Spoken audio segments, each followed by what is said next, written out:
For the longest time, the Bloodline ran WWE, whether it be Raw, SmackDown, however. And a lot of people were caught in their wake, and it seems as though that is now coming to bite them back.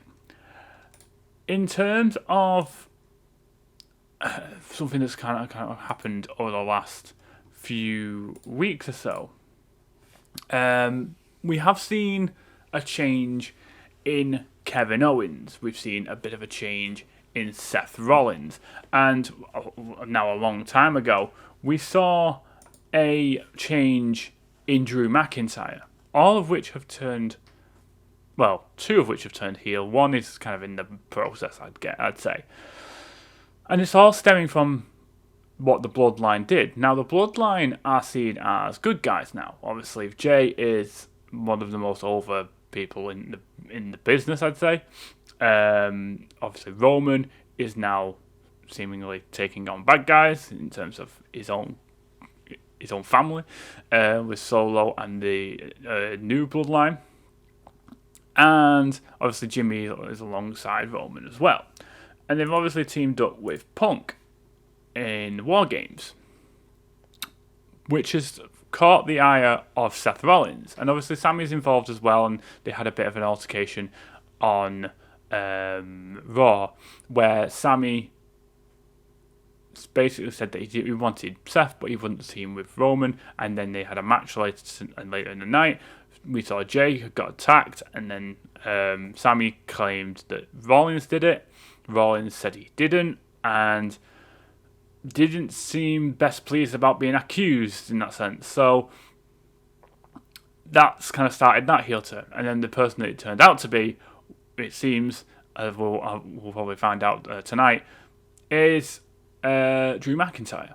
Now, Drew is a longer story. Drew went to Clash of the Castle to try and beat Roman Reigns in his home nation. It was Wales originally. And came out on the losing side thanks to Solo Sikoa's emergence into the Bloodline. So that's kind of irated Drew. Now, obviously, he's then gone on to win the world title off Seth, who's then had it cost him by Punk, and he had a feud with Punk for the longest time. You know who also has a feud for the longest time with Punk? That's right, Seth Rollins. Now, maybe we could see a bit of a two-man power trip. Or maybe we add a third into that. And we add in one Kevin Owens. Because KO on SmackDown has been seen as losing his head and losing his marbles. But at the same time, completely justified in being the way he is. Because it was Cody Rhodes that's caused this. Cody Rhodes has caused him to go off the deep end. And it's then subsequently then cost him a lot in terms of,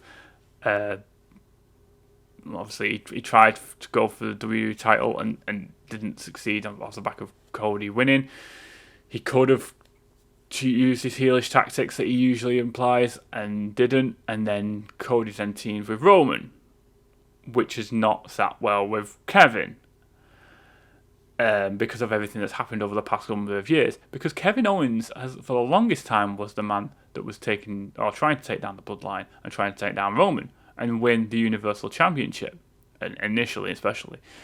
And another point that was brought from KO was that he brought up Sami Zayn this week on SmackDown and said, we will address that.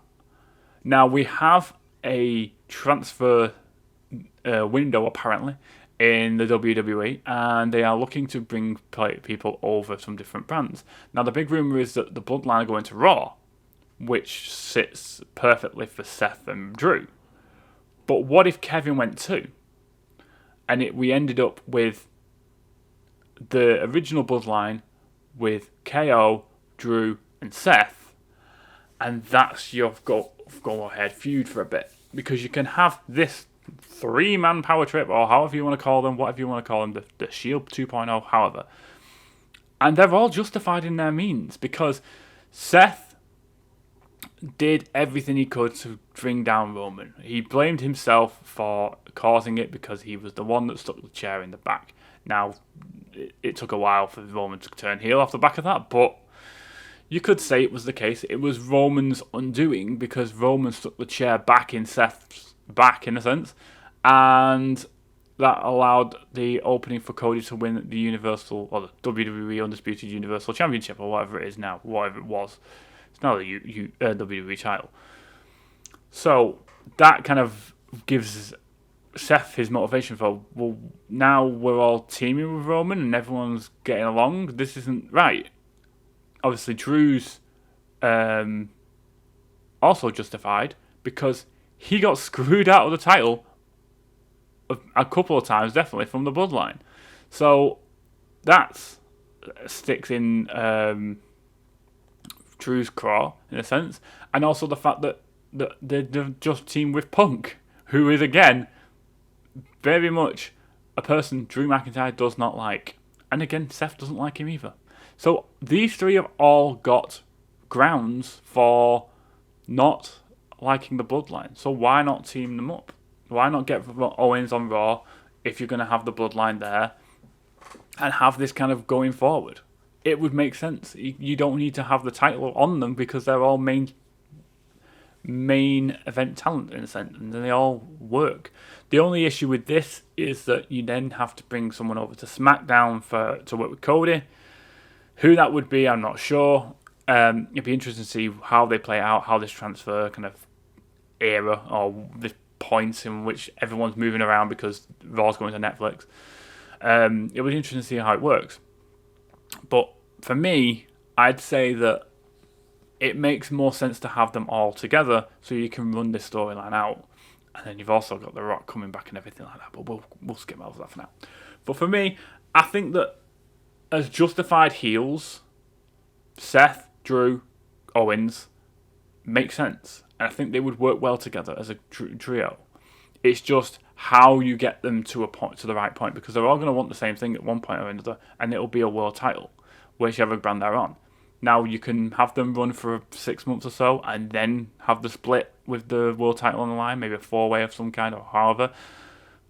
There's a lot of things you can do with it, but I think that having them as a unit makes sense, because they've all been justifiably screwed some way, shape or form, and they're unhappy about that, and they are justifiably so. It makes sense.